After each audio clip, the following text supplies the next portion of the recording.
Hello guys, this is your friend and we are back with a new fanfic part 2. And if you enjoy this fanfic then please press the like button and subscribe to my channel for more fanfic like this. And now let's start the fanfic. Naruto was exhausted. He had worked for hours on the ship scrubbing the deck, securing items below deck, cleaning rooms below deck, scrapping coral off the hull of the ship, as well as scraping old paint and painting the wood on the outside of the bridge. As Naruto sat outside with his legs hanging over the rail while resting his arms on the rail looking out at the sea as the moon shimmered off the water, a figure walked up behind him and said, "Who are you and how did you get on board this ship?" Naruto turned and saw a 13-year-old girl with light purplish pink eyes and blonde hair dressed in a white shirt with a yellow jacket on over it and pink pants. Naruto said, Isn't it proper manners to give your name when asking others theirs?" The girl's eyes widened slightly and she said, You don't know who I am?" in a shocked voice. Naruto shook his head and said, "No, I don't. I'm Naruto." The girl was quite a moment and said, "Shion," watching his reaction to her name. Naruto said, "It's nice to meet you, Shion." And she saw he did not react to her name and thought, he doesn't know me. Shion said, "What are you doing on this ship?" Naruto said, "Slaving away mostly," in a joking tone. Seeing Shion was not amused, he said, "The captain has agreed to let me and my companion to ride across in exchange for working for him. I'm working as a deckhand and my companion is working in the laundry room. Are you the priestess?" Shion, who was starting to relax her guard, froze and asked, "What do you mean?" in a cold tone. Naruto said, "No need to get your panties in a twist. I just was asking if you were the priestess since Aki told me this ship belonged to the priestess of Demon Country. I was going to tell you I liked the ship and asked how you liked the paint job I did on the bridge." As he stood up, Shion's face became red from the comment Naruto made and said, "How dare you speak to me in such a way, you. Naruto's face turned to a scowl and he said, "You what? Don't act like you're all high and mighty, missy.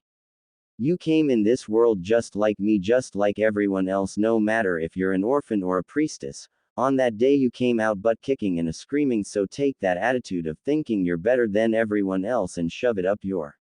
I've had enough of people acting that way in my life.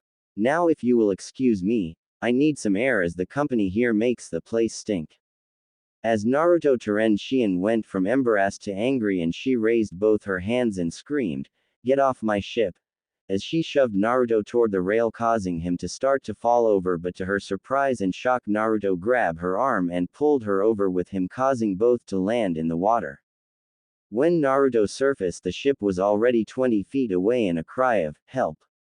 caught his attention. As a few feet away from him, Shion was trying to swim but her head kept going underwater, and when she surfaced the next time he heard, "Help!" as he frowned and sent chakra to his hands and pulled himself up on top of the water and heard, "Can't swim." As he frowned and walked over on top of the water and grabbed Shion's hand and pulled her enough out of the water to give her a chance to catch some breath, and he said, "Look what you done, Miss High and Mighty." Shion coughed up some water and glared at Naruto, who laughed, seeing her makeup had been ruined in the water and making her face look funny as hell. Shion, hearing his laughing, screamed, "Don't laugh at me," causing Naruto to laugh even more as Shion pouted. Shion got angry and said, "Just get me out of this water and back to my ship, you jerk." Naruto said, "You shouldn't insult the person saving your life, you little hellcat." Shion screamed, "Saving my life, saving my life. You were the cough," as Naruto let go of her hand, causing her to fall under the water again. He then grabbed her and pulled her back up and she coughed while trying to get some air, and Naruto said, "I was trying to save myself from where you attacked me, you hellcat." Shion glared at Naruto and he said, "Now ask me nicely and I'll get you back to your ship, if not then I'll leave you spoiled here and let you learn to swim the way I did, do or die."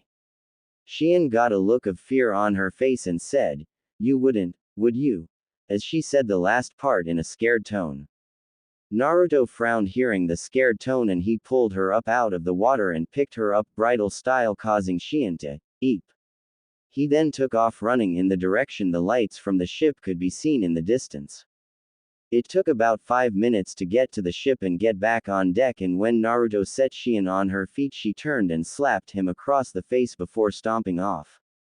Naruto held his face and said, "You're welcome, Hellcat." As he sighed, and he took off his shirt and began to wring the water out of it. Shien, who had stomped away, turned to glare at Naruto one last time, froze in place as she saw Naruto without his shirt on. A female voice said from inside the cabin, "Are you alright, dear? You're soaking wet," breaking Shien out of her gaze at Naruto. Shien turned and said, "No, mother, Moroku," Shien's mother said, "I didn't know you knew how to swim, dear." Shien said, "I don't, mother, Moroku said, "But if you don't know how to swim, then how did you get back on board the ship? Because the only way you could have got that wet is if you were swimming in the ocean." Shien said, "I fell overboard after." Moroku gasped and said, "Oh Shien, you should be more careful, dear. How did you get back on board?" Shien said, "Naruto saved me, but..." Moroku said, "Naruto, the boy who is working as a deck hand." Shien said, "Yes, mother, but..." Moroku said, "I knew that boy was special. I have to thank him some way for saving you, especially with what is going on in his life. I know, I'll ask him to become your personal bodyguards." Shien's eyes widened and she said, "Mother, what?" Moroku said, "You don't have to thank me, dear. Now go get you some dry cloths and get you some rest. I'll speak with Naruto tomorrow before we dock and ask him. I'm sure you both will get along great. Now go, young lady, I don't want you catching a cold from sleeping in wet cloths." Shien said, "But mother." Moroku said, "I said go, young lady. You may be turning 14 next week and will be considered an adult, but I will still bend you over my knees and tan your hide if you don't listen to me."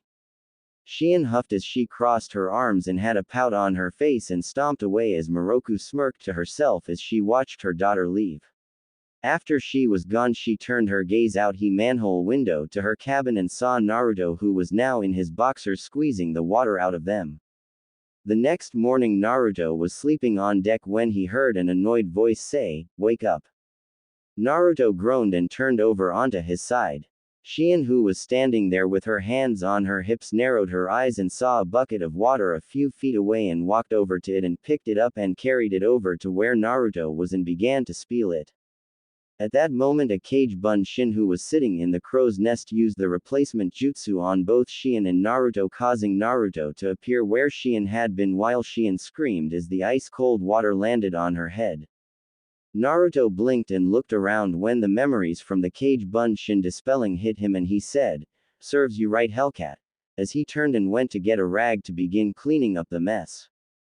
Shien glared at Naruto and picked up the scrub brush that had fell out of the bucket and threw it at Naruto, who acted on instinct, spun around, grabbed the brush and glared at her and said, "You know, I don't need a brush, but you do, to get rid of that mess you call hair," as he tossed the brush on the deck near Shien's feet before turning and walking away quickly. Shien screamed in frustration and stood up and started to stomp away, but then slipped on the brush and slipped back and fell on her, causing her to scream as she grabbed her butt. Naruto smirked as he saw this and thought, "Payback's a bitch," as he walked around the corner and was walking down the side path of the ship toward the back of the ship when a female voice said, "Do you take pleasure out of the pain of others?" in a questioning tone. Naruto turned to the voice and saw a woman in her 30s with long silver hair, purplish pink eyes similar to Shien's, a golden crown on her head and fine silk ceremonial robes. Naruto said, "Pardon me, who are you?" The woman said, "Shouldn't you give your name first when asking others to air?" Naruto said, "Oh yeah, sorry, my name is Naruto." The woman said, "My name is Moroku. Now if you don't mind, would you be so kind as to answer my question, do you take pleasure out of the pain of others?" Naruto frowned and said, "No, but," as he tried to say what he felt. Moroku said, "But, what?" Naruto said, Moroku said, "Yes, I'm waiting." Naruto sighed and said, I don't get pleasure out of seeing others in pain, but those who try and cause pain should experience the pain they give others. Moroku said, really, does that feeling apply to everyone or just those who hurt those you care about? Naruto said, everyone. Moroku smiled and said, I see. I never expected you to be a liar, Naruto. As she turned and started to walk into her room. Naruto's eyes widened and said, what? I'm not a liar. As he followed her into the room. Moroku, who had sat down on a pillow platform and had pulled her legs underneath her, said, you say you think that way about everyone, but then what about the pain you have caused others with your recent actions in Konoha? Naruto's eyes widened and Moroku said, Aki told me about your situation.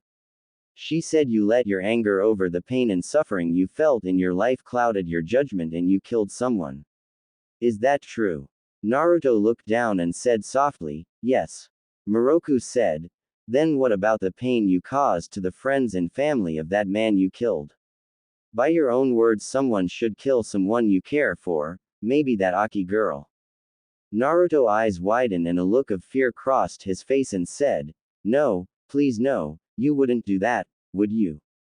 Moroku looked at Naruto and said, no, but I do have a question I want answered by you before we dock later today.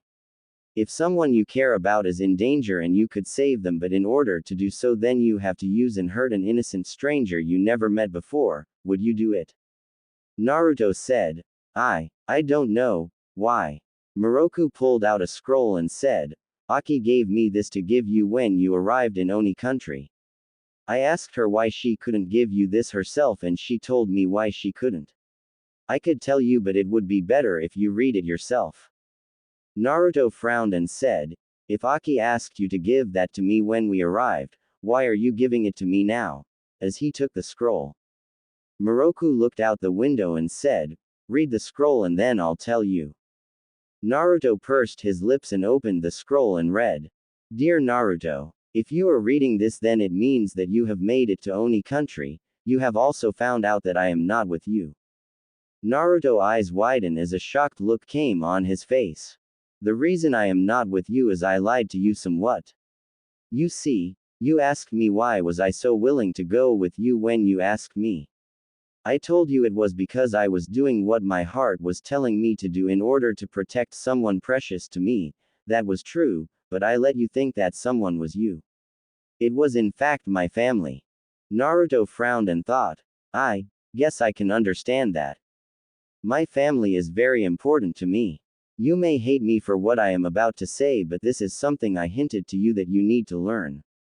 Women can be just as manipulative and tricky as anyone. I had planned from the moment I saw you to trick you in order to help me protect my family. Naruto felt a pain in his chest and thought, not you also, Aki. Almost everything I planned for went exactly how I wanted, except over the day we were together I started to have some feelings for you as well. You were the first man I ever been with out of love, but I promised myself a long time ago that my friends and family would come before my own selfish desires. When I saw you were in danger I decided to protect you. I did what I had to do in order to make sure you lived and hope that everything will work out for my family but also for you. Priestess Moroku has agreed to help you by allowing you to come to her country. I told her about you and what happened and why you were in danger. She has agreed to also give you a job and help hide you since you are a good man. I doubt you and I will ever meet again, and please don't look for me as I will hide from you in order to protect my family and you. You have your goals and I have mine. Be true to yourself and complete your goals of recreating your family and stand true to your values. Don't become what the idiots in Konoha see you as, become who you were meant to be. I wish you a long and happy life with a huge family. Goodbye. Tears were flowing down Naruto's face as he fell to his knees. Moroku closed her eyes and said, people do both great and terrible things for their family, friends, and allies. Naruto clenched his fist and said, I don't know what to do anymore. Everything that has happened has been for nothing now. As he closed his eyes trying to hold back the emotions he had. Moroku said, maybe it was, maybe it wasn't. Did you do what you did because you thought that was what she wanted, what you wanted, or because it was the right thing to do? Naruto frowned and after a few moments of silence said, a little bit of all three, I guess. Moroku smiled slightly and said, you've met my daughter Shion already. Tell me, what do you think about her? Truthfully, I won't be offended. Naruto pursed his lips and said, she's a spoiled brat who thinks everyone is beneath her and that she can do anything she wants. Moroku sighed and said, do you know why she's that way? As she turned around to look at Naruto.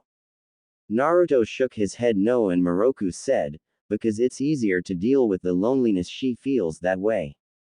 By acting the way she does, she can make herself believe that she's alone by choice instead of fear. Naruto's eyes widened as he heard this and asked, what do you mean? Moroku said, you see, the reason I am a priestess as Shion is because we have a bloodline that allows us to defeat demons. However, there is a second part of our bloodline. We have the ability to send a message to ourselves in the past when we are in danger of dying. The message shows us who is around us at that time and how they died protecting us. This allows us to tell other people's futures and to tell them about their death in order to motivate them into sacrificing their lives in order for us to live.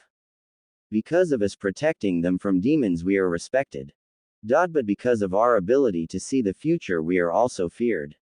People believe if they get too close to us then they will die, as such when Shion tries to be with others her age they run in fear of her.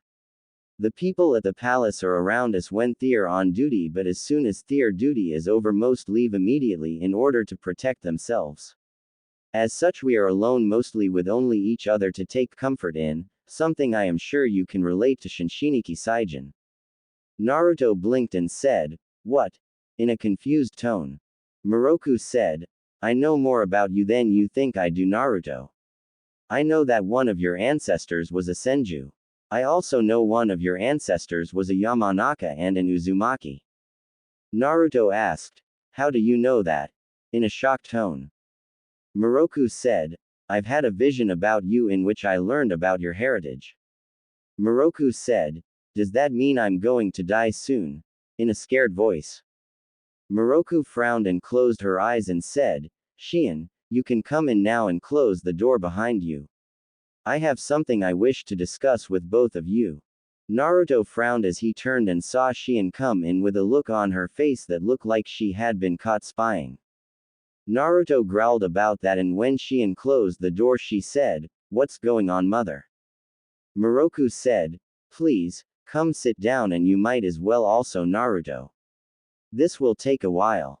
Naruto saw Shion sit down near her mother on her knees and Naruto walked over and grabbed a chair causing a shocked look to appear on Shion's face and Moroku had an amused look on her face and Naruto said, what, if we are going to be here for a while then why not sit comfortably? Shion said, because it's proper decorum and manners. Naruto said, no, it's so your legs are hurting you enough to keep you awake from falling asleep during boring meetings and speeches. Shion blinked with a scandalous look on her face as Moroku covered her mouth to keep from laughing though you could see the amused look around her eyes. Naruto said, well, get on with whatever you're going to say. You're both the ones who going to be hurting if this really does take a while. Shion glared at Naruto who said, what's wrong Hellcat? Upset you never thought of that. Shion screamed and jumped at Naruto with her hands outstretched catching him by the neck causing him and the chair to fall backwards. Moroku saw that Naruto had landed on his back with his hands on Shion where he tried to block her attack. Shion had landed on his stomach with a leg on each side of him. Her hands were around his neck shaking him back and forward while snarling at Naruto.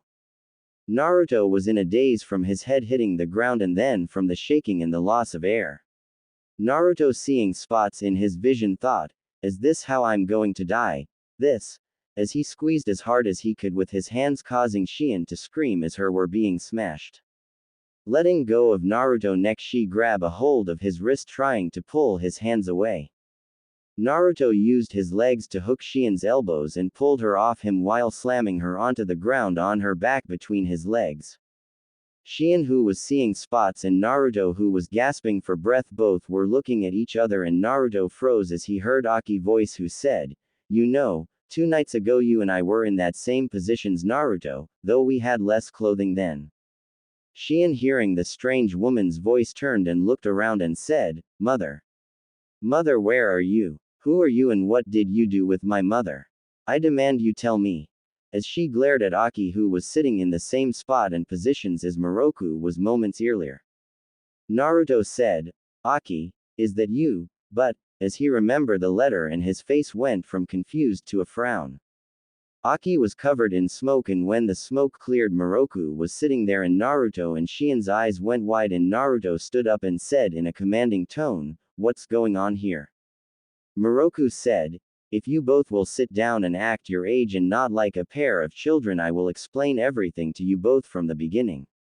Naruto frowned and said, "I think I'll stand," as he crossed his arms. Shion looked between Naruto and Moroku with a shocked look on her face, and as she remembered what Aki had said, she said, "Mother, what's going on?" Moroku closed her eyes and said, "I told you how our bloodline allowed us to see the future. Well, that is only a brief description of what it is like when you're fully trained. It's part of the reason why I demanded that you were not trained as a shinobi, Shion, because I did not want you to have the same burden that I have. I don't just see the deaths of those who die around me when I'm about to die. I see the lives and death of nearly everyone around me, including myself. You don't know what it's like to be in someone's life and know the exact day they are going to die, how they are going to die. To have no surprise in life, as you have already seen everything in advance. People fear you, Shion, because they are afraid they will die. I live in fear of others because I know when and how they are going to die." Shion asked, "Is that why you did not marry my father?" Moroku bit her lip and said, "Shion, I told you that I would explain things about your father when you were older because I didn't want you to learn the truth." Shion asked, "What truth?" Moroku said, "I knew who your father was going to be. I knew that we would be happy together, but I also knew that he would die like he did, so I had done what I had to do in order to become pregnant with you while not getting close to him in order to protect my heart from having to be hurt by his death later." Shion's eyes were wide, and Moroku said, "That is why I was so adamant about not letting you become a shinobi. I did not want you to face living a life alone like I have out of fear of being hurt. You can still be surprised and someday maybe find someone to love and be happy." Shion looked down, and Moroku said, "Sadly, I won't be here to see that happen." Shion asked, "What do you mean, mother?" with a shocked look that she shared with Naruto on their faces. Moroku looked out the window and said, "In less than a year, a demon by the name of Morio will come to our kingdom, and I will defeat him by splitting his spirit from his body and sealing both away in 2 separate locations, similar to what the Six Realms sage did, but in doing so I will die." Both Naruto and Shion's eyes widened at this, and Moroku held her hand up, stopping them from speaking. Once she saw they wouldn't interrupt, she continued, "In a few years Morio will be freed from his prison and come for you, Shion, because he wants your powers. Originally at that time a group of ninja from Konoha would have came to help protect you, among them was Naruto here."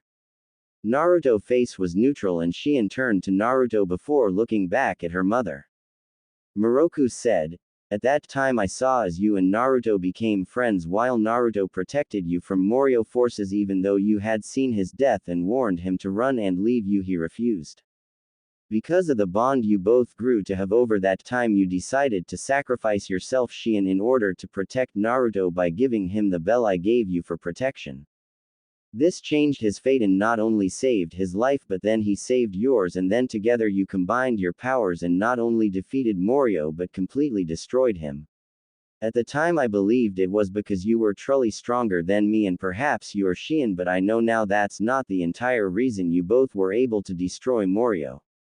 Shion asked, "What do you mean, mother?" Moroku said, "I called Naruto earlier the Shinshiniki Saijin. The mind, body, spirit holy man. The reason I called him that is I recently learned that Naruto is similar to you and I. I won't tell you who out of respect for Naruto, but I will tell you that Naruto contains 3 separate bloodlines that aid him in defeating a demon himself, one that can attack the demon's mind, one that could attack a demon's body, and one that could attack its power. Shien's eyes widened and Naruto frowned while narrowing his eyes and said, I think you should stop explaining about my abilities and explain how and why you were hanged into Aki, as well as what the hell this offer I read about is, because I'm starting to think that the reason I'm here isn't what I believed. Moroku nods and said, a little less than 3 months ago I had a new vision about your future, Shien. In those visions Naruto never came to our country and met you. He never came to save you, and I watched as not only did you die but Morio escaped and took over the world. I was shocked by this and had to find out what had happened. Why did Naruto not come to save you? So that is why I had us leave our country and head to the Fire Country. I then had you stay with the ship while I went to Konoha to see if I could find Naruto, and I did, and when I did I saw the reason he couldn't come save you is because he was soon to die after killing the Fire Lord in order to save the lives of those he saw as innocent. Naruto said, so is that how you knew about Aki and me? Relaxing a little. Moroku said, no. In my new vision of you I saw as you left Konoha to get cloths and then you would enter the shop you did. But when you went in there you would meet a couple in their late 40 who had a daughter that was away getting supplies. You would have befriended them but never met their daughter, and you also would have returned to Konoha where the vision I saw play out, and when you were in shock after killing the Fire Lord you would have been killed by someone. I had decided to go to the shop you would get your cloths at and meet you there and offer you a choice at a new life away from Konoha, hoping that you would take it and not return to Konoha. Naruto said, but things didn't work out that way. Moroku said, no. When I got to the shop I saw a vision of the couple and the daughter I mentioned. The daughter was just getting ready to leave. I saw the daughter was captured and became a slave before she was killed. I then saw as the couple lost their business to the man who captured their daughter and then were turned into slaves where they would die.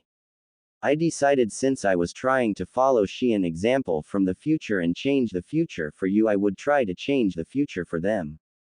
I told them who I was and that I wanted to surprise my daughter with a new outfit, and so I offered them a large payment if they would let me rent out their shop a couple of days, and since I make nearly all of Shien's cloths myself so we could spend time together and I'm a decent tailor, they agreed, and I told them to rent a couple of Konoha shinobi when they left on their trip and paid them for the ninja help as an act of kindness. I then decided I would act like the shop was mine and wait for you to show up while using a henge. Naruto felt hurt and said, so you used me? In an accusing tone.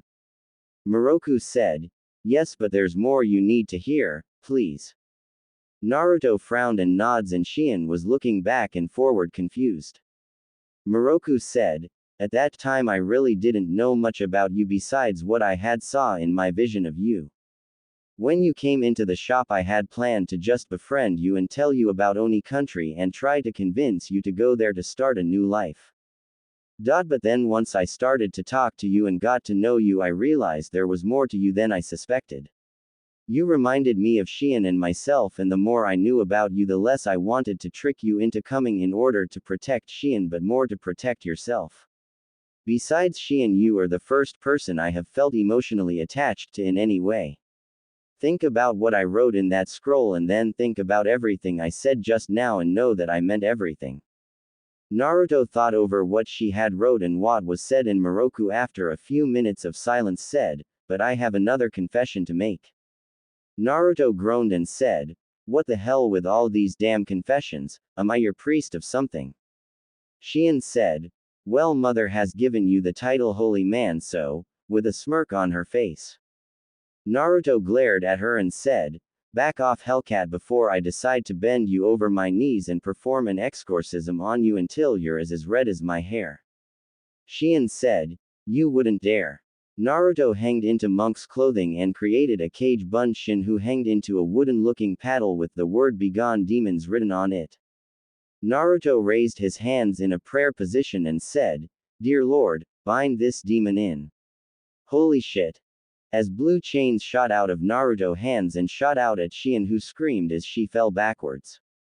All three were wide-eyed seeing this, and Naruto looked at the chains and said, "What the hell? That's like what mom used against the Kyuubi the day I was born." Moroku, who had narrowed her eyes, said, "I see." Shion said, "What do you see, mom?" "Those things nearly killed me." Moroku said, "No, they would have only restrained you." Naruto, your hands are in a snake hand sign. You must have sent chakra to them while thinking of binding, which caused you to activate one of you bloodlines. Naruto said, how do I get rid of these chains?" As he saw they were still connected to his skin but had fell to the ground. Moroku said, try to stop sending chakra to them and release the hand sign. Okay, that didn't work. Try putting your hands in a ram seal and try dispelling them like a genjutsu. Naruto nods and after a moment dispelled the chains that turned into chakra that flew back into Naruto's body. Moroku said, "Now why don't you release all your jutsu and both of you stop with the antagonizing of each other? I want to finish confessing." Naruto groaned and Moroku ignored him and said, "Well, I'll just come out and say it. The Fire Lord is still alive." Naruto blinked, as did Shion, and Naruto said, "What do you mean?" Moroku said, "I made a choice I knew would have a drastic effect. You did leave the shop and went to Konoha, and everything you remember really did happen, but do you remember when you came back into the shop hearing a funny bell sound?" Naruto blinked and said, "Now that you mention it, I did remember that." Moroku said, "That was me using my powers on you to send a message to your past self.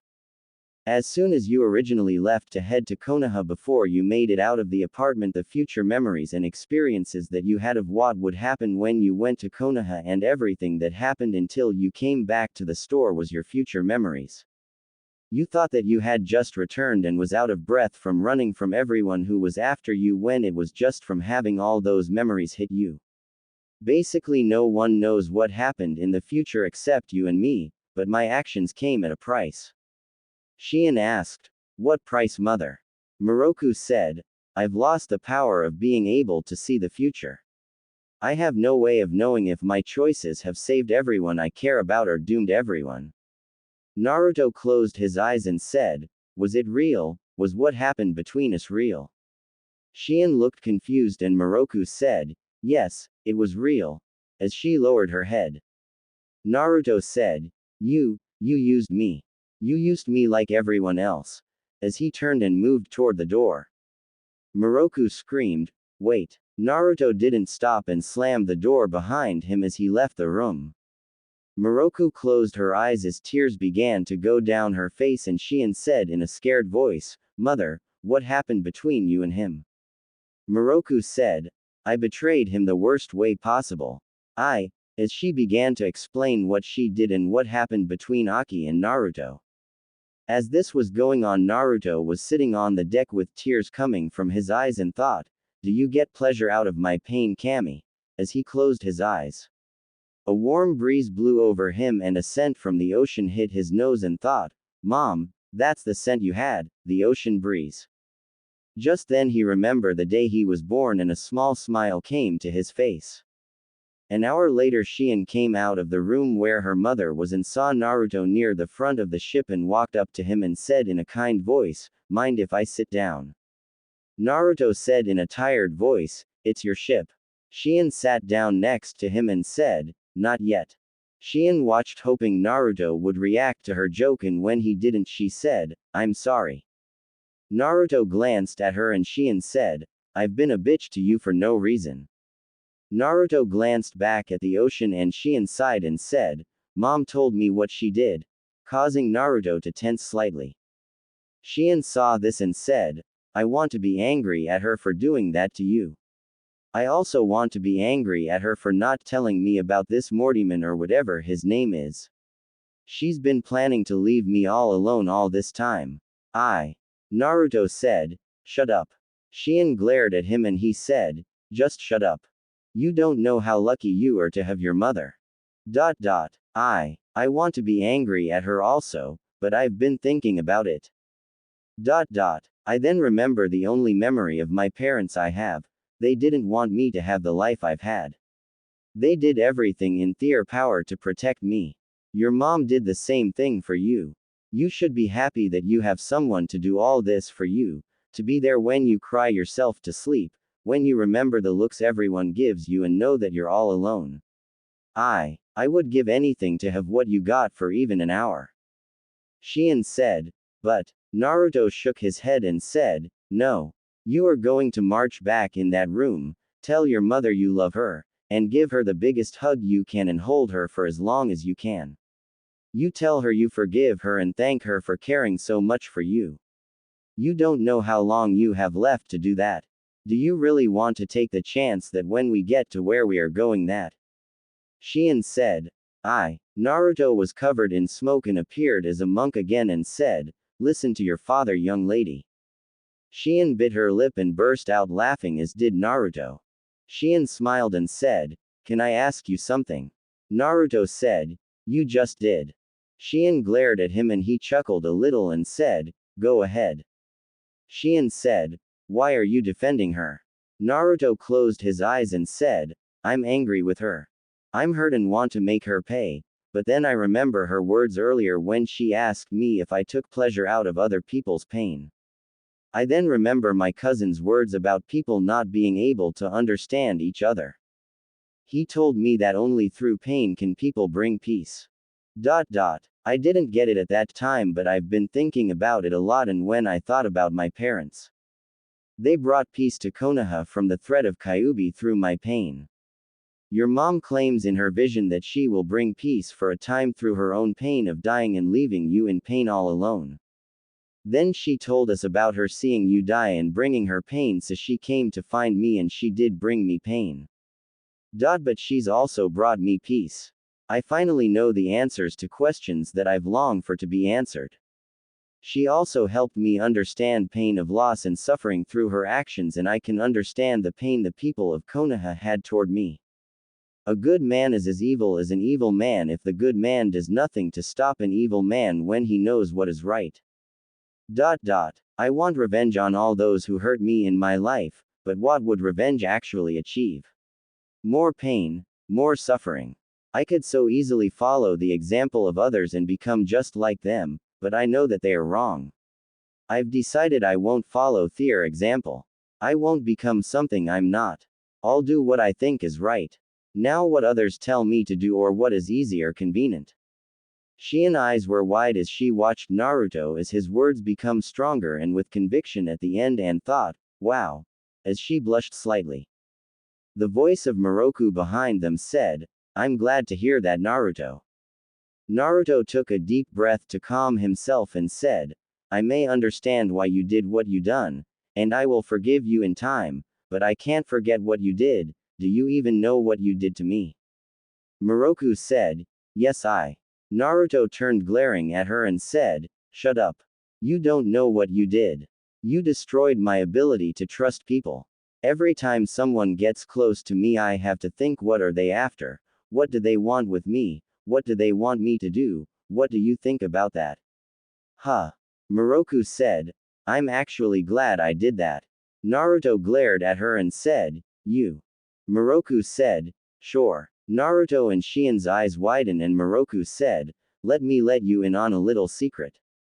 While pain is something that can help others to understand each other and bring peace, greed is something that will destroy peace. Everyone is greedy. Think about those fangirls. Think about how smaller clan greed after things the larger clans have, how peasant greed after things kings have. Everyone always dream about the girl they believe is greener on the other side of the fence. The question is what you have to pay for it and what it gains you. Everything in life all comes down to those two questions. You told me about Sasuke, how you envied him. Think about him from those fangirls' point of view. He doesn't just give himself to them. That makes his value in their eyes go up. Now think about what one of those girls would get if they actually got him to choose them. They would get the envy of others, they would get his clan name, something that is rare, they would get access to his money and property, something nobody will ever have enough of, they would get bragging rights to all those who chased after him and failed. All those things those girls will get if they succeed. To them it doesn't matter if he's nothing but an emotionalist hole. As long as the value of what they will get from him exceeds what it cost them to get him, they will chase after him. That same thinking applies to everything else in life as well. Naruto and Shien were shocked hearing this, and Moroku said, I'm glad I showed you that you can't trust people, because truthfully, you can't. If something came along that was worth more in the eyes of the person you trust more than what they have from being loyal to you and what they have to lose by betraying you, then you can forget loyalty. Naruto frowned and turned his back to Moroku and said, What are you after, Moroku? You could have avoided telling us the truth. What did you gain by telling us? Moroku said, Besides a clean conscience should I die soon. I got a chance to show my daughter the price of power, as well as hopefully a chance to change the lives of the two most important people in the world to me. If not, then at least I can offer you something that would help you with your goal, Naruto, in exchange for your word that you will do something to help me with mine. Naruto asked, Which is? Moroku said, I'll give you free access to my library with all my country's knowledge on seals and demons, so that you could help restore your clan to its former glory as the greatest sealmasters in the world, as well as maybe find something that will help you to kill the Kyuubi once and for all. All I ask for in return, if you can't forgive me or do it out of the kindness of your heart, then take my payment to you and protect my daughter. Make sure she doesn't die at the hands of Morio, ever. What do you say? Naruto was silent for several moments and said, You know, I may have been joking when I threatened to bend Shien over my knees and spank her, but you on the other hand give me more and more reason every time we talk to carry out that threat with interest. You have got to be one of, if not the biggest idiots and bitches I have ever met, and I lived in Konoha and know plenty of bitches and idiots, as he began to pace back and forward. Both Shien and Moroku eyes widened, and both of them started to say something, and Naruto turned in a way to make it where he could see both, and he said, Don't speak. Both women blinked as they heard this, and Naruto said, You claim that you love your daughter and want to protect her, but then you go and do the stupidest thing possible, and that is plan to just die and leave her alone. You have this future knowledge of what could happen, and you are like, oh bless me, I'm going to sit down and take it. Naruto grabbed his hair and said, You claimed you saw how Shien defied fate and changed the future, and then you claim you want to change her future, but then you won't stand up and change your own so you could live and be with her. Well, I'll tell you one thing. In bed you're a submissive bitch, and it appears in regular life you are as well, with the way you are acting. Moroku had a shocked look on her face, and Naruto said, Now here you are basically saying that everyone has a price, and then you offer to bribe me into protecting Shien. You cheapen the feelings I have for you by acting like you're nothing but a prostitute. You can act like you're a prostitute or a whore or whatever the hell you want to be. Me on the other hand, I may be many things, but I will not sell myself and my beliefs for any price. You claim that you saw my future and that you learned things about me from our talks, but apparently you missed the most important thing about me. I won't become like those idiots in Konoha who did nothing while I suffered. I'll stand up and protect others who are innocent so they won't have to live like I have. I'll protect Shien not because of you offering me knowledge, power, or pleasure. I'll do it because it's the right thing to do, but I'll even go a step further than that and protect your bitch so that Shien doesn't have to lose her mother. Now be a good bitch and obey and get the out of my face before I hang you over this guardrail and use you like the whore you're acting like. Shien was red-faced in shock, anger, and embarrassment, while Moroku swallowed and tried to get over her shock, composed herself a moment, and said, "Who the do you think you are?" The next moment both Shien and Moroku found themselves hoisted in the air, and two cage bunshin grabbed each of them and threw them off the deck of the ship into the ocean. Naruto jumped over the ship rail and landed on the water on his feet and saw both Moroku and Shien drowning and said, well, looks like the Hellcat is just like the bitch, neither knows how to swim. As he walked over and grabbed Shien's arm and held her just enough out of the water to keep from drowning before he pulled her over to where Moroku was and grabbed her arm to lift her enough to keep her from drowning. Both women's hairs were in a mess as both of their makeups were also ruined, and Naruto said, "Do I have both of your attentions now? Good. First off, you both deserved what I just did to you because you both have forgotten the simple truth. You both came in this world but kicking and screaming like everyone else on this planet. You have no right to act like you all high and mighty regardless of who your parents are, what powers you have, what blood flows through you, or how rich or powerful your friends and family are. In life it really doesn't matter because a simple kunai to the back of the skull will make you just as dead as anyone else. No fancy title, or anything else matters. You want people to respect you, then earn their respect. Now accept it because you think you deserve it. Right now I don't see a couple of priestess. I see a bitch and a hellcat. If you want to earn my respect, start earning it through actions, not words. Words are free, actions aren't. As Akubi Bunshin appeared and picked up Shion and began to carry her bridal style while the real Naruto picked up Moroku bridal style and carried her back to the ship. When they got on board, Naruto dropped them on theirs on the hard deck, causing both to yelp before he jumped back over the rail and put his hands together and said, Kujibunshin no Jutsu, as the side of the ship was covered in smoke. When it cleared there was over 200 kg Bunshin and the real Naruto said, alright, start spread out and start water walking beside the ship while trying to recreate that chain thing we did earlier. We got less than a year to get strong enough to kick some demon. Go. Several screams of, hi, was heard as the cage Bunshin spread out and began to work while the original also began to train with them. Up on the deck Shion rubbed her as she looked off the deck at all the Narutos and said, Mom, he is so frustrating. Moroku laughed as she rubbed her and said, yeah, but he is also a great person, who also happens to be right. He may be passionate with the way he says things, but I do know that he is a man of action. With a blush on her cheeks and a smirk on her lips. Shion saw this and said, Mother. As her face flushed. Moroku said, don't mother me. You don't know him like I do. Shion said, and I don't want to either. As she crossed her arms. Moroku said, to be you then dear. As she smirked even bigger. Shion got red-faced and Moroku laughed and said, come on, we need to get some dry cloths on before we get sick. Funny how every time we get alone time with him we both wind up getting hot, bothered, and wet. As she turned and started to walk away. Shion took a moment to think about what her mother meant, and as she realized what she meant she screamed, Mother.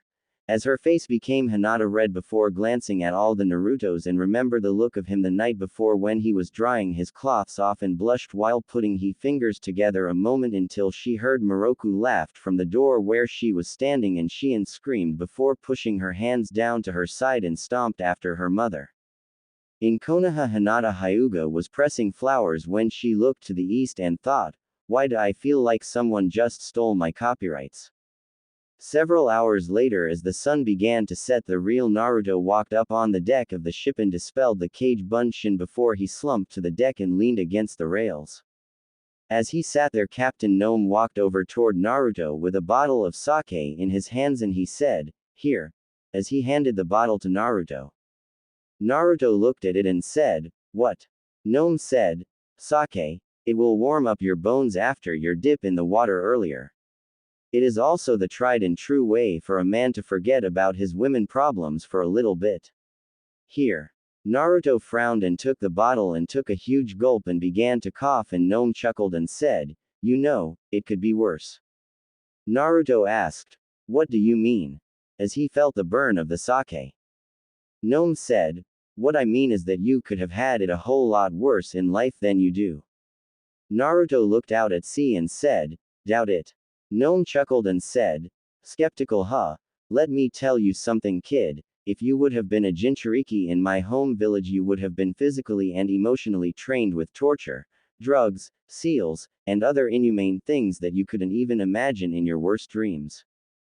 Naruto's eyes widened and he looked at Gnome and Gnome said, haven't you noticed how besides the two ladies that you haven't actually seen anyone else on this ship besides me? Naruto said, actually, I guess I hadn't thought about that, in a confused tone. Gnome said, if Moroku was willing to go to such lengths to protect her daughter as she did with you, don't you think she would have made sure she was protected here as well? Naruto said, yeah, hey, how do you know about that? Gnome chuckled and said, I'm not just the captain of this ship, kid, I'm also the captain of the royal guards in charge of protecting those two ladies. Moroku may have trusted you enough to come into her private chambers, but I sure as hell didn't, and I will do anything and everything in my power to protect those girls. That includes spying on them to make sure they are safe with a stranger on board. Naruto frowned and Gnome said, you're lucky, kid, I nearly killed you last night after you told Shien you might leave her in the water, and trust me, I know exactly how to kill a Jinchuriki. Naruto, who was pale, asked, how? Gnome said, decapitation works nicely. Naruto eyes widened and paled and Gnome chuckled and said, anyways, as I was saying, from what I heard about your life in Konoha, you had it a hell of a lot better than either of the Jinchuriki they have back in Iowa. Naruto paled again and said, Iowa, as he looked at Gnome in fear. Gnome saw this and said, oh yeah, I was an Iowa nin. Hell, I heard who your old man was, and if you had blonde hair you would look a lot like him. I was there that day, the day your old man slaughtered 1,000 Iowa nins. In fact, I was in charge of the Iowa nins that day. Being the son of the Nadaime Tsuchikage has its perks. Naruto stood up and quickly got in a defensive stance, and Gnome looked at it and said, damn, someone screwed the hell out of your training. I've fought drunk civilians who had better stances than you. Naruto said, I'm not scared of you. As he swallowed hard. Gnome said, relax, kid. If I wanted to harm you or kill you, I would have done so a long time ago. I'm just here to talk. Nothing more. Naruto frowned and said, talk about what? Gnome looked out at sea and said, first I want to say thank you for teaching my daughter and granddaughter a lesson. Naruto blinked and then his eyes widened and glanced at the direction the girls' rooms were, and Gnome said, relax, both are out cold right now thanks to a sedative I put in their food so I could talk to you privately, also don't tell anyone including either of them what I just said to you. Moroku doesn't know I'm her father and you're not going to tell either. Naruto asked, how can she not know? Gnome bit his lip and said, remember when I told you that in Iowa, Jinchuriki are treated a lot worse than you were? Well, Iowa has two Jinchuriki, Rushi, Jinchuriki of the Yonbi and Han, Jinchuriki of the Gobi, both are also the sons of the Nadaime Tsuchikage, both are my half-brothers. Naruto eyes widened and said, your brothers, in a shocked voice. Gnome nods and said, sadly, we were never a family. Where both Han and Roshi were considered weapons, I was considered their master. As he closed his eyes. Naruto asked, what do you mean? Gnome looked at Naruto and said, since I was the oldest, father trained me personally and gave me the task of turning Han and Roshi into weapons. Naruto gasped as he looked at fear at Gnome. Gnome saw this and said, I did everything you could imagine to them because I did not see them as my brothers. I only saw them as the beast they contained. I tortured them mentally and physically as well as putting control seals on them, but that wasn't enough. I had to make them perfect weapons. In my quest to do that I went to Oni country and I met Moroku mother. I demanded that she turn over her secrets to me on how to deal with demons, she refused. As he looked down. Naruto bit his lip and asked, what happened? Gnome said, when she refused I made her watch as I killed her people, burn her village, and destroy her country, and she still refused to give me what I came for. After that I spent the next 7 days mentally, physically, and you ally torturing her. Naruto pointed his finger at Gnome and said in a stutter, you. Gnome said, monster, demons. I know. She never gave in to me though. No matter what I did to her she refused to give me her secrets. As I was about to leave though I will never forget what happened though, she stood up defiantly to me and told me, a time will come when you see the light, when you do your enemy will become your ally, you will protect that which you have destroyed, your legacy will never know you, and you will train your greatest enemy's legacy to protect your own, and she was right. Naruto looked confused and Gnome said, I told you how I was there the day your father killed all those Iowa nins. That I was the leader that day, After your father killed all my men, he turned to me and was prepared to kill me when both Han and Roshi appeared between him and me. They stood there protecting me. I was so shocked by this because I had ordered both of them to attack two separate targets in two different directions away from the battle I was at. They had resisted the seals that were torturing them, ignored all the warnings of pain and punishment I had drilled into their heads, and had ignored the crimes I had done to them over their lives on that day and appeared to protect me. I couldn't understand what was going on. I had demanded answers from them why they were there, and both glanced at me and said, "We heard you were facing our greatest enemy and we came to protect you and ensure your victory today, brother." Gnome wiped a tear off his cheek and said, "You can't begin to understand how shocked and confused this made me." And your father said, "True strength comes from protecting that which you hold dear." He then cut his hand with his own kunai and tossed it on the ground in front of him and said, "You and your brothers, by working together protecting each other, were the only Iowa nins who drew blood from me today." After that he left. My brothers presented me with the kunai and I just stood there completely numb looking at them. Every pain I ever caused them, everything I ever said to them, everything came back to my mind, and for the first time in my life I saw them as who they had been all along. My brothers. Gnome smiled slightly and said, "I was a broken man after that. I removed the seals from Han and Roshi and we returned to Iowa together. I then confronted the Sandaime Tsuchikage and told him that Han and Roshi were no longer weapons of Iowa. We fought each other and I broke both his hips. I would have killed him, but some others took Han and Roshi hostage since they refused to fight back. I made a deal. I would leave Iowa forever in disgrace for my actions that day, as well as for the loss on the battlefield, in exchange for allowing both my brothers to retire and live a normal life." Unoki agreed in exchange that neither could leave Earth Country. I gave both my brothers the first and only hug I ever gave them in my life that day before I left my homeland forever. The looks I received from the people of my country were nothing compared to the looks I got from my brothers when they told me they forgave me. The guilt of knowing what I did to them was enough to make me want to die. Ironically, that was when she appeared. Naruto asked, "Who?" Gnome said, "Moroku, mother." I was sitting in the woods with a dagger ready to kill myself when she walked out of the woods and stopped in front of me. She asked me if I remembered her, and after looking at her for a moment I could only nod, and as I began to speak she asked me if I still remembered the last words she told me before I left.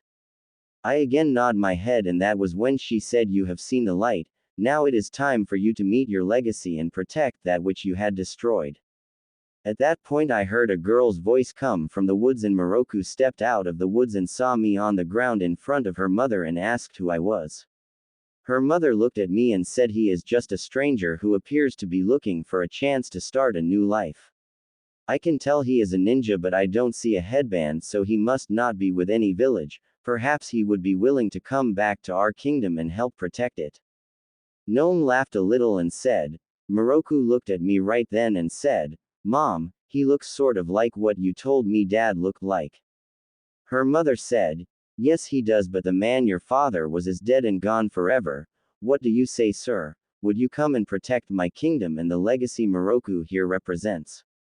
From that day forward I have protected Moroku and Oni country with every ounce of my being to pay for my sins, and now it seems that the last of her prophecy has come to pass. The legacy of my greatest enemy stand before me and has sworn to protect my legacy. Naruto pursed his lips together and Gnome said, "I'm going to teach you everything I know in order for you to protect my legacy and their home. You don't have a choice." Naruto said, "But," Gnome said, "No buts. You gave your word to both those girls that you would protect them. Do you honestly think that you can train yourself between now and the time that demons arrives and be able to keep your word?" Naruto frowned and said, "I guess not." Gnome said, "Good. Then you can call me either Gnome Sensei or Captain from now on. Do you understand?" Naruto started to open his mouth and Gnome said, "Good. Now since I saw how bad your taijutsu is, that is the first thing we are going to work on. And by the way, Naruto, I know you were upset and angry with my daughter and granddaughter. but you ever talk to them like that again and the beating I am about to give you will be nothing compared to what you will receive then. Naruto blinked and said, "What? Ah." As Gnome began to beat the living hell out of Naruto.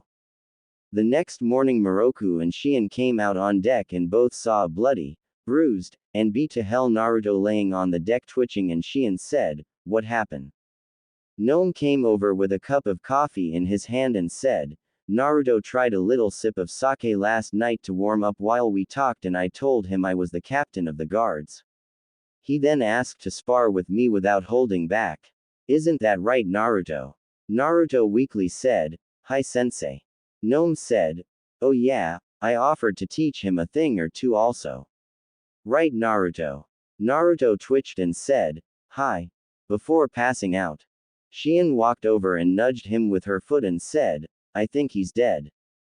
Gnome said, "Nonsense, he will be back stronger than ever in a few hours. Just in time to arrive in Oni country." Moroku said, "Well, if you both agree with it, Captain, then I guess I can support your decisions, but please don't beat him as bad next time. Even if he is a ninja, that looks painful." Gnome said, "Hi Moroku-sama." Shien laughed and put her foot on Naruto back and said, "Who's the Hellcat now?" The next moment chains shot out of Naruto back sending Shien over the rail into the ocean again, and Naruto said, "No one, I guess. All I see is a wet." After Naruto rescued Shien again on the way back to the ship, Naruto said, "I swear, when we get the time I am going to teach you how to swim." Shien glared at him and said, "I hate you." Naruto said, "Good." Shien looked to the ship where Moroku and Gnome were standing and she said, "Why are you both laughing?" causing the amused looks on both their faces to go from partial smirks to full-blown laughter. Shien crossed her arms and began to pout, and Naruto saw this and said, "Stop pouting or a fish might mistake your lip for a worm." Shien clenched her fist, and once they made it back on deck and Naruto set her on her feet, she turned and slapped Naruto before stomping away. After she was gone, Gnome said, "You really know how to get under their skin, don't you? Anyways, why don't you go ahead and work on your chakra control and those chains again with your cage bun shins, but the real you stay on deck and meditate.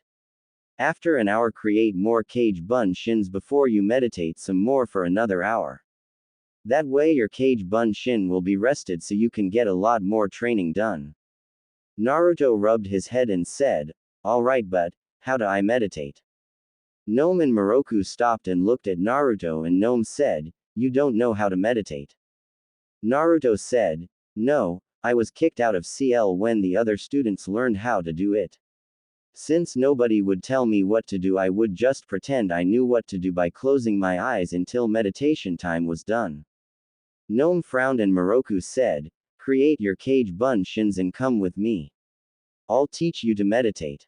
Naruto glances at Gnome, who said, "Hey, it's your choice. I will only teach you when you don't have other things to learn or when I'm not busy. You're going to Oni country as a guest of Moroku-sama here.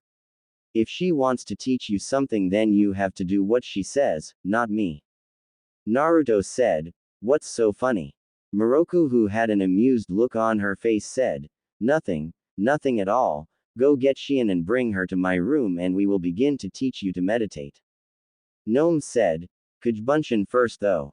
Naruto nods and created 150 cage bun shin and began to walk toward where Shien room was.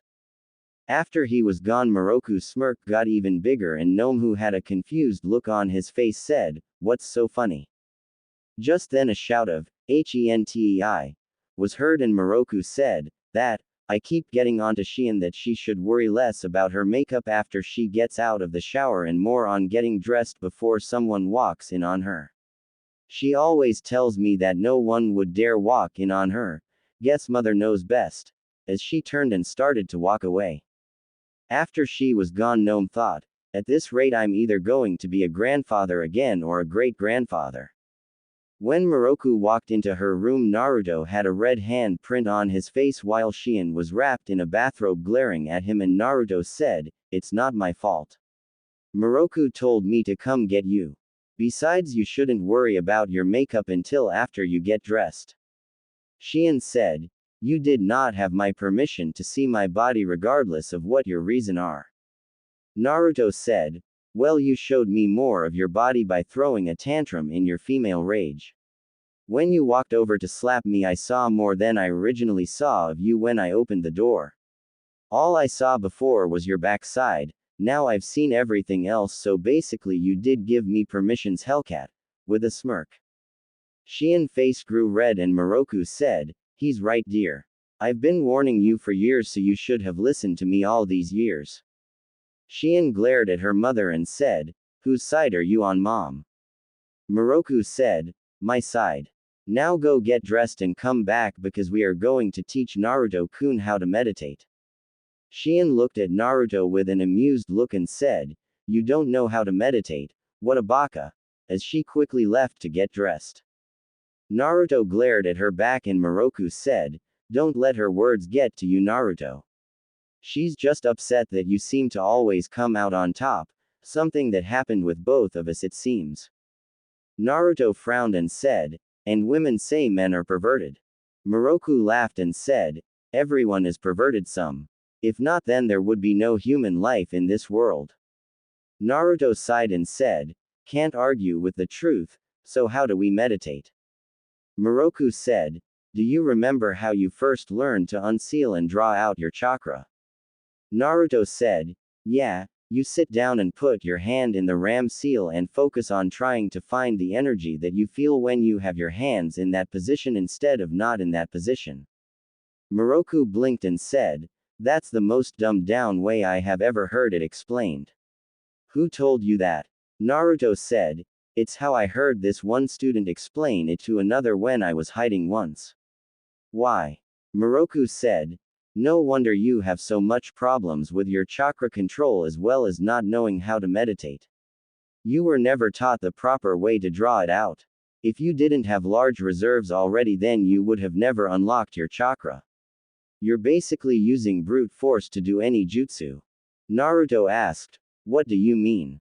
Moroku took a moment to think and said, "Think of chakra as a river. Now think of hand signs as a dam to help change the flow of water to keep from too much water going one way or to make sure the river doesn't go dry either when the water is low. Now you on the other hand are using your large chakra reserves like a flood. Sure, you get water where you want usually for a jutsu, but you also destroyed everything along the course of the river and wasted most of the water doing nothing. You with me so far?" Naruto thought, "That actually makes sense," and slowly nods. Moroku said, "Good, now what meditation does is allows you to map out the course of the river. This helps because it allows you to know when and where to build the dam or when and which hand sign to use to do a jutsu correctly." Naruto said, "But how do you map out the river?" Shien, who had came back in halfway through the explanation, said, "You map out the river by starting at the source of your chakra. Your heart." Moroku said, "Usually that would be right for most people, but you actually have two sources, Naruto. One is your heart, the other is the seal on your stomach.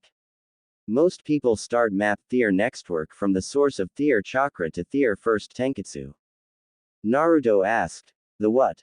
Shien and Moroku both blinked and Moroku said, "The tenketsu, you do know what that is, don't you?" Naruto frowned and Shien slapped her face and said, "Mom, I know you told me what you know about Naruto, but I am finding this to be unacceptable. Even I know how to meditate as well as the tenketsu and I'm not even a shinobi." Naruto said, "That's something I actually wanted to ask you about. How do you use your priestess jutsu if you're not trained to use them?" Moroku glanced at Shien and said, "I'll explain that at a later time, Naruto. Right now you need to learn to meditate. Now the tenketsu are the chakra points in your body that release chakra from your chakra coils. They are spread out all throughout your body. What you do is you sit down and focus on the chakra coming from your heart. Once you do that, then follow it throughout your body while memorizing where your tenketsu are. Once you have mapped out your entire network, you then start back at your heart and try and push the chakra along your chakra coils gently till you find the tenketsu. By pushing the chakra to that point, you're basically building a levee around that part of the river, making it where you can direct more chakra to that point easier. The stronger you can make the levee, the easier it will be to mold your chakra. Naruto asked, how do I push the chakra exactly? Moroku said, you use the ram seal to push the chakra like you do for the water walking exercise. Naruto said, so just use the ram seal. Shien said, actually, that is only at first. You will actually have to learn to mold your chakra using every hand sign one at a time, so that way no matter which kind of dam you put up, you can control the river, and if you ever get really good, get to the point where you can mold your chakra correctly without the hand signs, then you would have perfect chakra control, or as close to perfect as possible. Naruto said, oh. As understanding came to him. Moroku said, now don't expect to do this all in one day. Even if you use Kage Bunshin to help you do this, it will still take you a long time, because not only do you need to learn to use the chakra from your heart, but also the Kyuubi chakra, so that way if you have to use it you won't lose control. Naruto asked, how do you know that? Moroku said, because studying about demons also brought up the effects of demons on Jinchurikis. Now let's meditate. As she closed her eyes, as did Shien. Naruto closed his eyes and thought, this will be easy. An hour later, Naruto was panting as he leaned forward, and Moroku said, are you alright, Naruto? Naruto said, I think I'm doing something wrong. I mean, my coils are going everywhere. Sometimes other parts of the coils cross each other and merge together before breaking off and going into more directions with smaller coils. I lost track of how many times I got lost.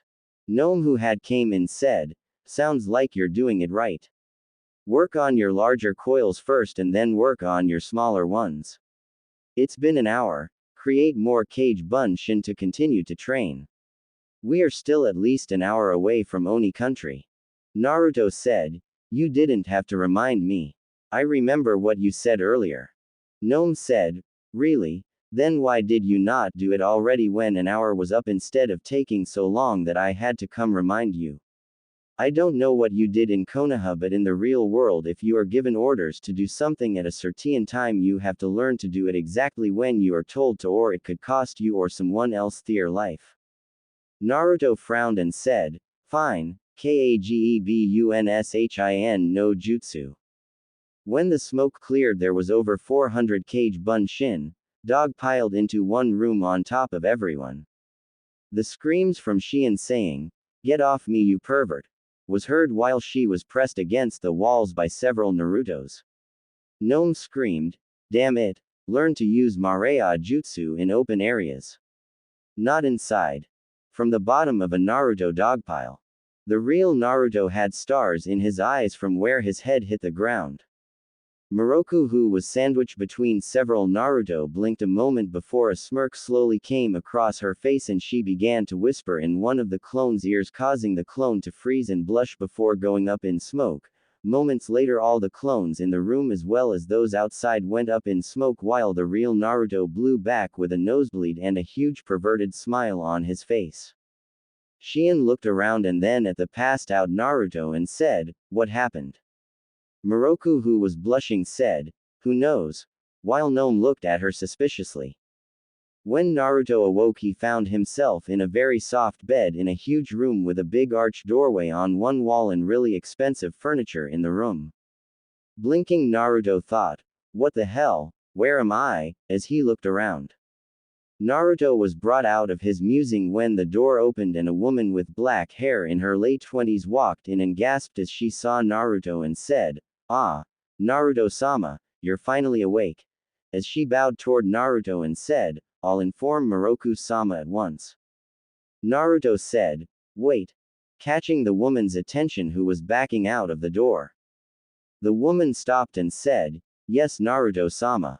Naruto looked around and said, where am I, who are you, and how do you know my name, and why are you calling me Sama? The woman said, my name is Shior. I am one of the house cleaning staff here at the palace. Naruto asked, palace, what palace?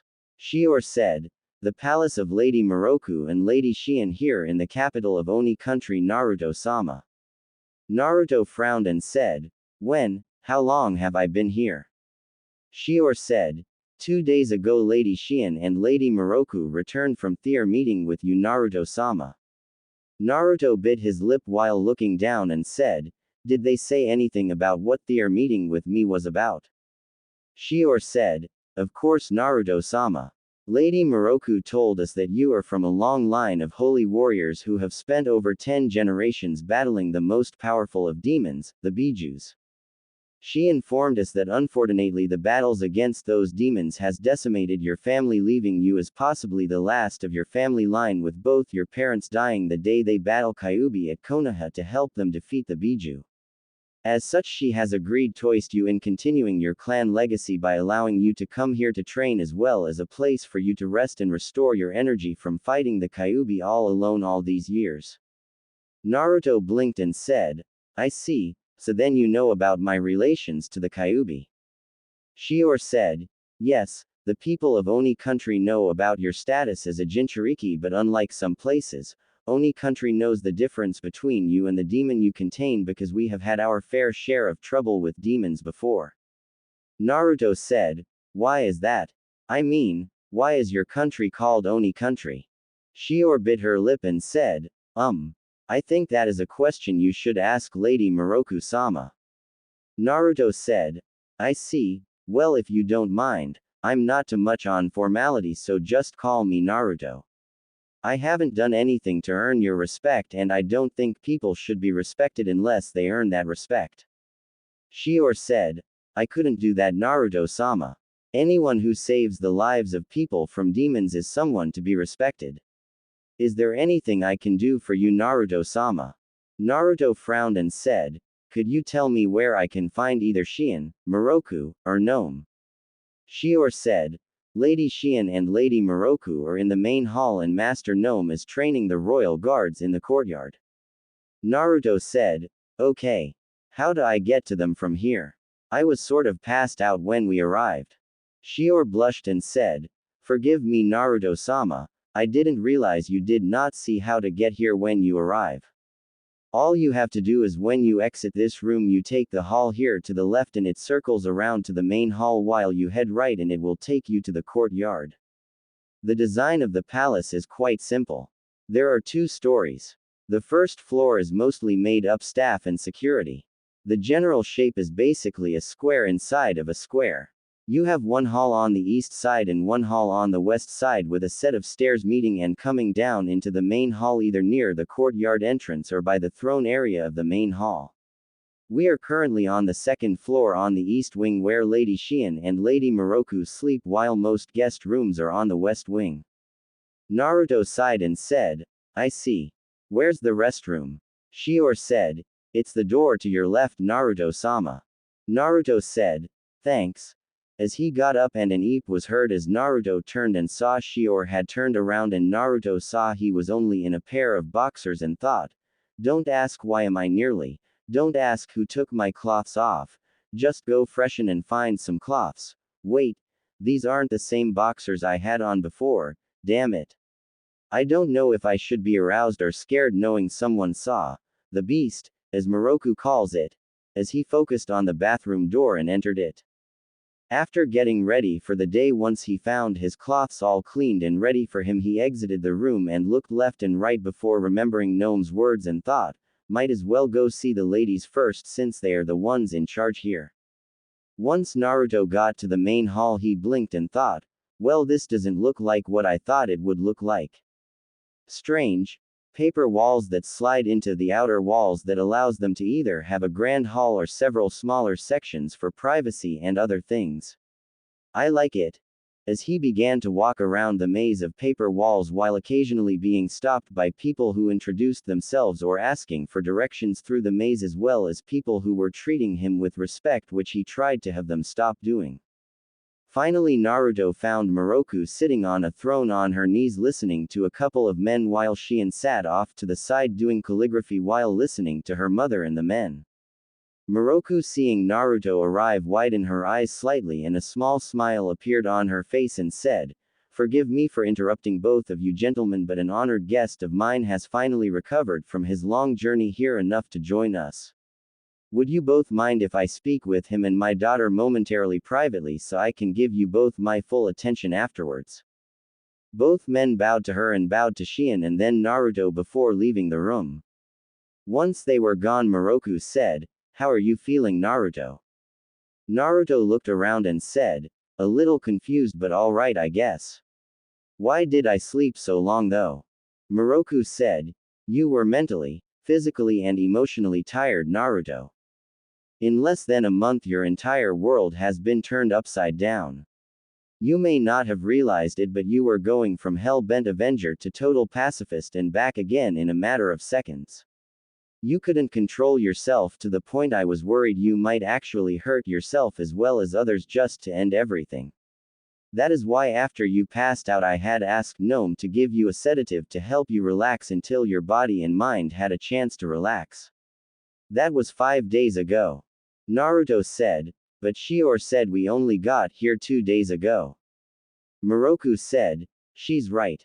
We got here at the palace 2 days ago. It's nearly 3 days travel from the coast to here." Naruto said, "Oh, why is this country called Oni country?" Moroku blinked and after several moments said, "You remember how the Forest of Death has so many minor demons, right?" Naruto nods and Moroku said, "There is a tower in the center of the Forest of Death that Konoha uses. But the tower predates Konoha. A long time ago a cult of demon worshippers lived there and would offer sacrifices to demons who offered them gifts of power or wealth in exchange for the sacrifices. The rituals that they used opened a gateway between our world and the demon world. It's not a very big gateway, which is why only minor demons can escape into the forest there. When Konoha was founded, the Uchiha clan and the Senju clan banished the cult from Their Tower and out of the Fire Country. The cult took everything they could, including the wealth and weapons they had been given by the demons, and they came to this country to continue to worship the demons. A group of priest and priestess came together and killed them in order to protect the world. But the cult had hidden their treasure of wealth and weapons somewhere in the mountains of this country. Men have come searching for this wealth and power and have been seduced by the evil the items contain. They become little more than puppet slaves to the demons who wish to come to our world.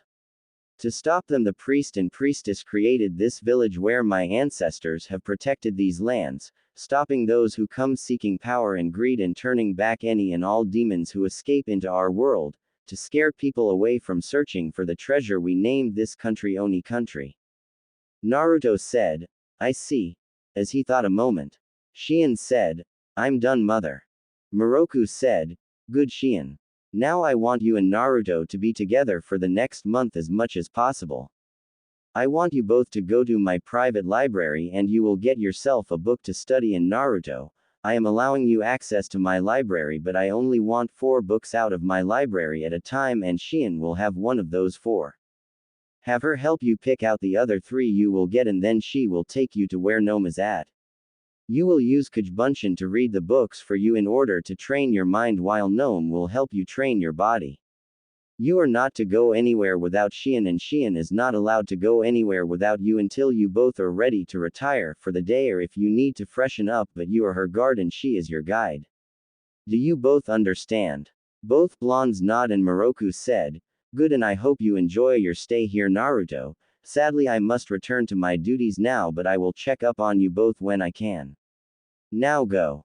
Shion put away her calligraphy kit and said, "Follow me." Once Shion led Naruto up the stairs away from the main hall, she turned and slapped Naruto across the face, shocking him, and she said, "I hate you." Naruto frowned and said, "Really? And why is that?" as he glared at her. Shion said, "I hate you because you're taking my mother from me." Naruto blinked and said, "Wait, what the hell are you talking about? I'm not taking your mother from you." Shion said, "Yes you are. Ever since my mother returned with you, it's been all you. Everything has to revolve around you now. Mother gets up, gets ready, and instead of spending time with me like she used to, she comes checks on you. As soon as you show up, she forgets everything and worries only about you. You claim you're going to make it where you will save mom so she will be with me, but she's not going to be there with me, she will be there with you. I wish you never came here, you lying thief. Just go and leave us alone. As she turned and stomped off. Naruto frowned as he saw Shion stomp away and thought, but. Naruto turned the other way and put his hands in his pockets and began to slowly walk away. After he was gone, a figure stepped out of one of the doorways and looked first in Naruto's direction, then at Shion's. Naruto soon found himself outside and saw people in the distance training or walking around or heading into the palace, and he thought, I don't belong here. Shion's right. I shouldn't have come here. I should leave. I'll go make sure I got all my stuff before leaving. As he turned and went back into the castle. As he was nearing his room, he heard Miroku's voice, who said, Why did you do that, Shion? Naruto frowned and heard Shion say, Do what, mother? In a calm voice. Naruto began to use his stealth and sneak toward the door that was open and saw Shion sitting on her bed with Miroku standing looking at her with her arms crossed and said, I'm waiting, Shion.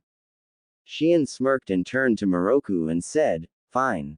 I'm eliminating the competition, mother. Naruto frowned and thought, she thinks I'm competing for time with Miroku. Miroku voiced the same words Naruto just thought, and Shion laughed and said, No, mother, not competition for you. I'm getting rid of the competition for him. Naruto thought, oh, okay, I'm confused now. Miroku on the other hand realized what Shion meant and said, oh, explain to me, Shion, how you are doing that. Shion stood up and said, Simple, mother. You see, I make him feel guilty about being with you, making him think he's taking you away from me. He will feel bad about that and won't spend any time with you in fear of hurting me. He also won't want to hurt you, so since you were so kind as to order him to spend so much time with me, I can pretend to be angry with him, and he over time while we are together I will slowly change to be kinder to him, making him enjoy his time with me more until he falls in love with me. Then once he does, I help him realize you didn't actually love him but only wanted him for his bloodline in order to protect me and you from that demon. This way he will respect you for caring for me but won't trust you enough where you could steal him from me. A perfect tsunere. Miroku said, makes perfect sense. Naruto was rubbing his head and thought, and how the hell does that make sense?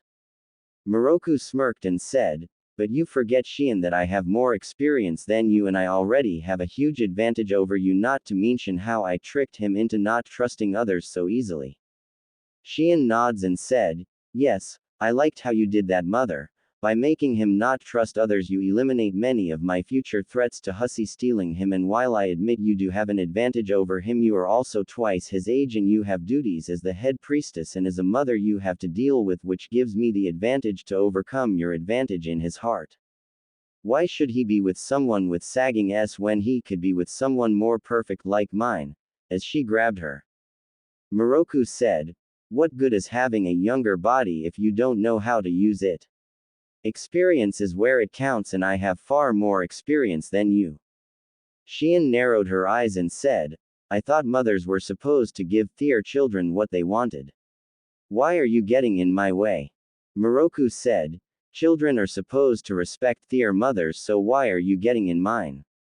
Both women began to glare at each other, and Naruto, who was watching, thought, are they shooting lightning out of their eyes?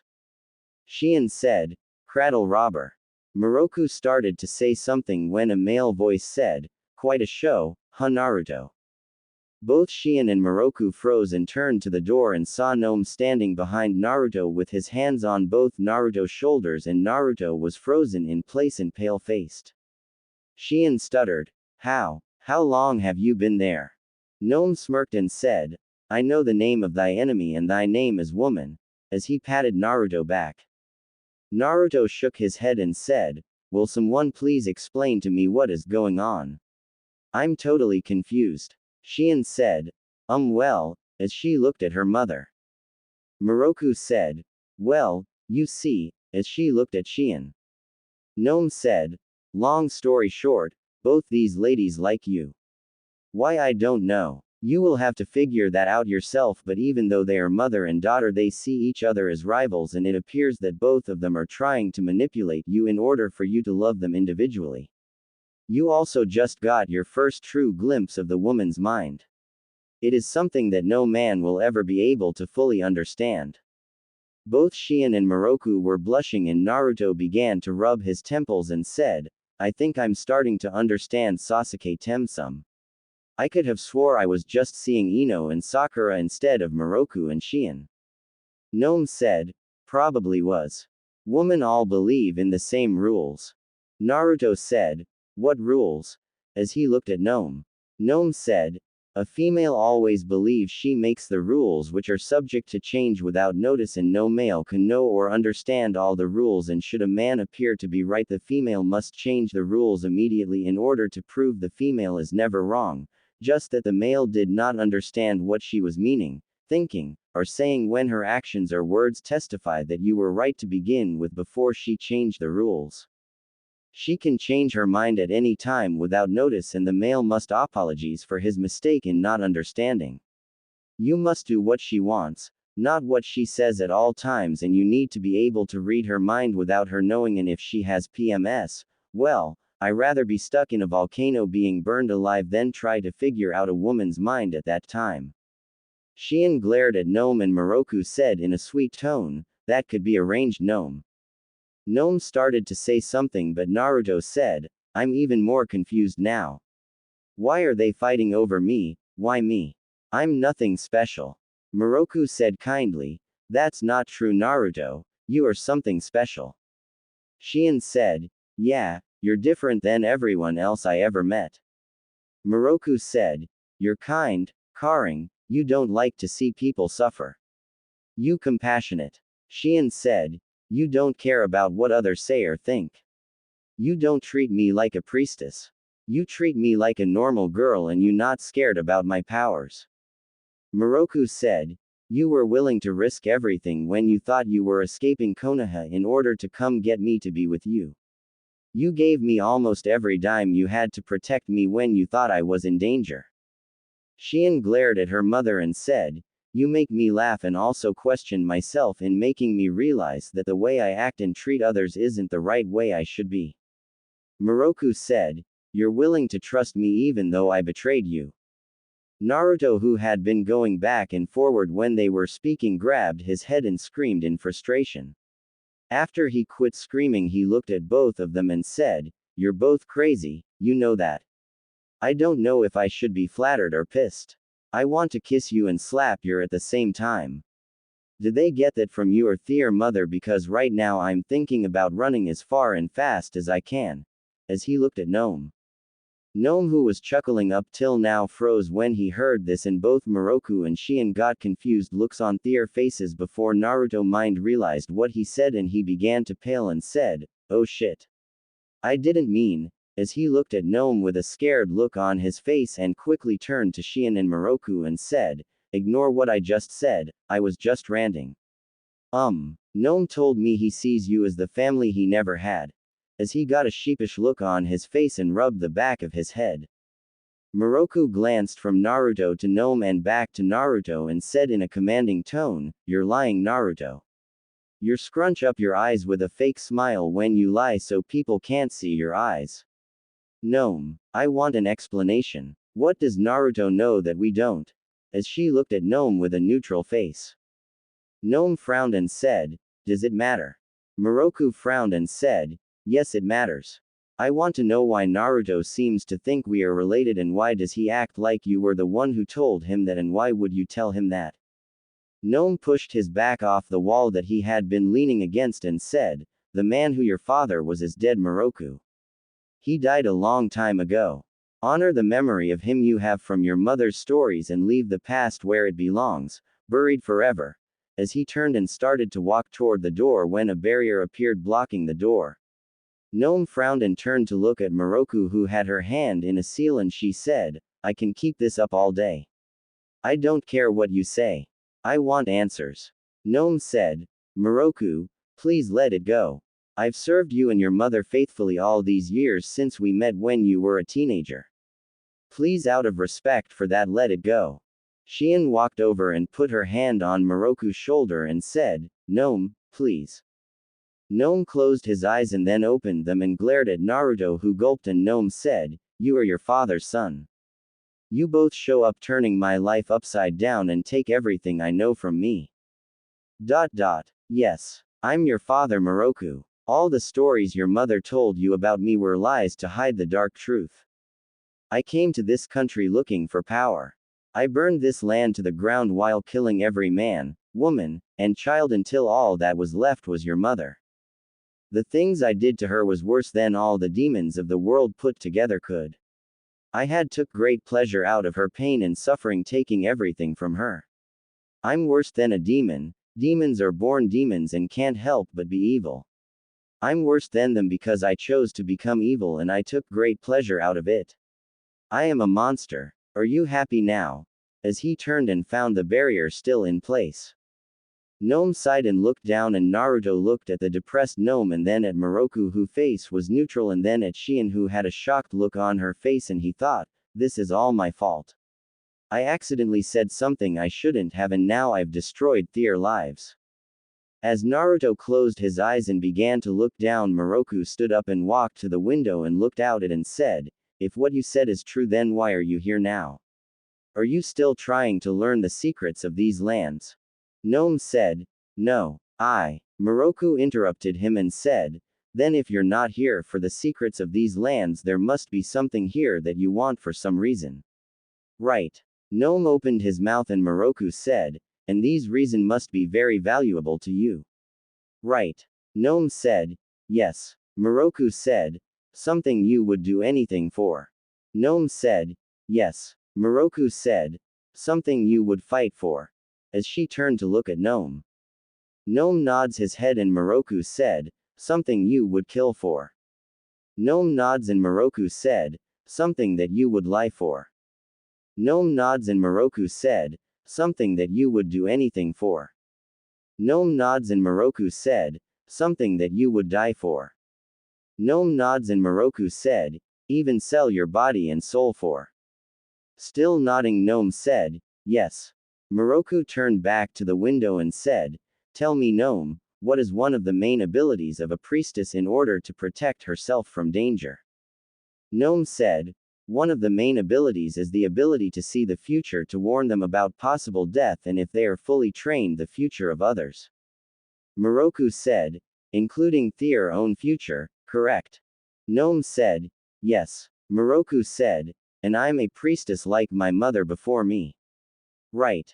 Gnome said, Of course you are.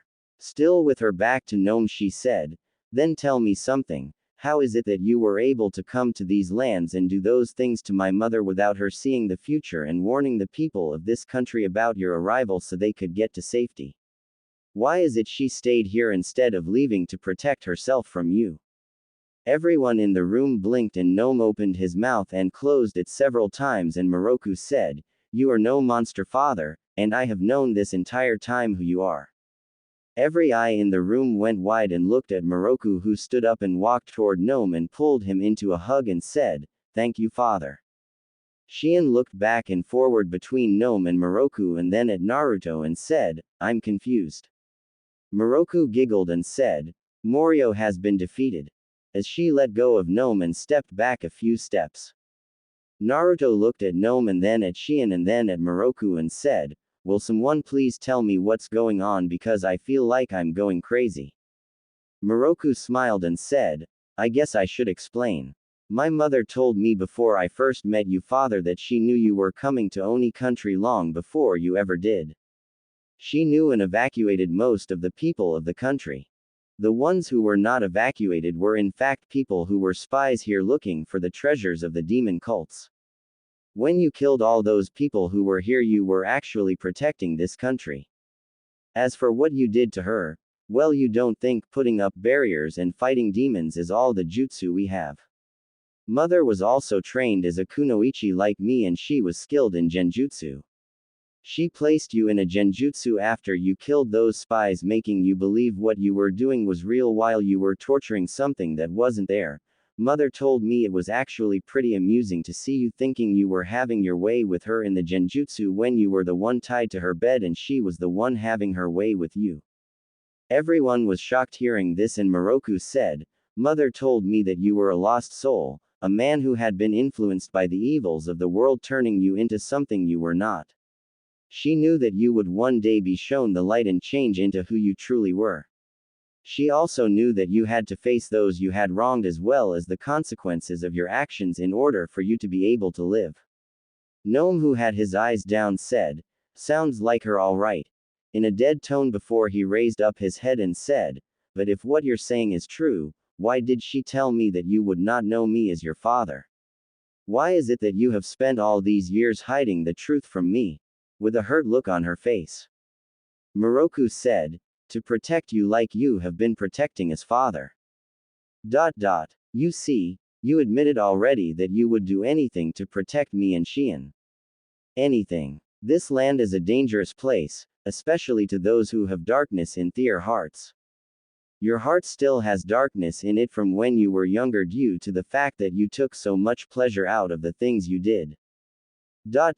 If you would have known I knew the truth, you would have been even more protective of me than you were.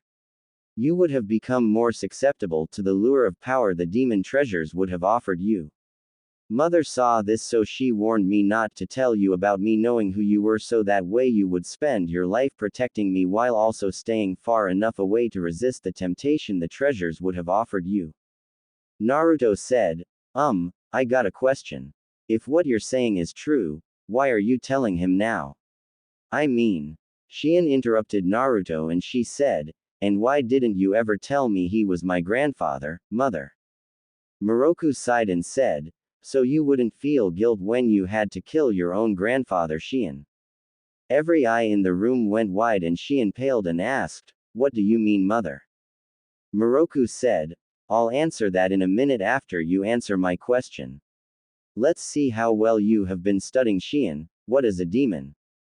Shion said, A demon is an evil spirit that escapes from hell wanting revenge for the torture it felt in hell. The spirit possesses a person, place, or object and uses it to carry out its revenge. Moroku said, Correct. Demons themselves are powerless as long as they do not have a medium to use in order to interact with our world. That is why there are so many minor demons in the forest of death.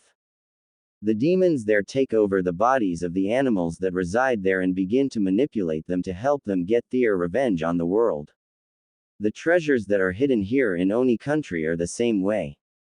Spirits possess those items and lure people who find them into letting them take possession of a body that they can use to get their revenge. Father has resisted the urge all these years by protecting us, but Father also knows that his time in this world draws closer to an end, that fear cannon would be used by a spirit offering him a way to be with us, and he already said he would do anything to protect us, even sell his body and soul. Understanding began to take over everyone in the room, and Gnome said, I'm Morio. Moroku said, You would have sold your body to the spirit that found you and tempted you in order to protect us in your fear of leaving us unprotected. The spirit would have then used your dust element ability to create an army of stone warriors, and I would have had to sacrifice myself in order to seal the spirit inside your body away until it eventually escaped and would have went after your body again in order to get its army that it had created, at which time Shion would have either died, or if Naruto had showed up together they would have destroyed your body and the spirit would be lost in the world again until it found a new medium to use. But it seems that no matter what happens, Naruto is the deciding factor that will either save us or destroy us. In the future he would have saved Shion until something changed his future, causing his early death, causing me to step in to change his future again, and while I don't know the future since I still have yet to recover my powers, I honestly believe that now that the truth has been revealed by Naruto, a truth that neither of us would have ever spoken about before out of our own fear, maybe all of our lives might be spared. Now that you know the truth, you might be able to resist the spirits who would have tried to influence you. Or you might be willing to fall to their claims even easier. Now that you know the truth, you could want revenge on us and fall to darkness again, or be stronger for it and resist them. and should history repeat itself and Shion and I will have a harder time deciding the needs of the many versus our own personal needs, the question is what happens now and where do we go from here? As she looked at everyone in the room. It had been over 4 months since that day when the truths were revealed. In that time the relationship between the four had grown. While no one outside of the four knew the truth about what was revealed, they could all tell something had happened as the smiles and the positive attitude all four seemed to show told everyone that the future was looking bright. For Miroku, her powers of vision had not returned but she was finding life to be more enjoyable as she found more and more things changing from the futures she had seen and discovered life was more of an adventure instead of a duty. For Shion, her relationship with her mother had gotten closer as both realized they were more alike than either was willing to admit. Her studies as a priestess increased and while her and Miroku both had several heated debates over Shion training, a general compromise was made. Shion would be allowed to train some in order to protect herself better but would not take the training that would force the ability of all sight on her so she could live her life without knowing everything. Something that Naruto was willing to point out in both their cases in his own way, usually ending up with him either being tag-teamed with lumps on his head or one of the girls going into either the fountains in the courtyard, the koi ponds, or the stream that ran along the back of the castle. The record was 43 feet being thrown by chakra chains. For Naruto, his life had become great. His relationship with both Miroku and Shion was something that confused the hell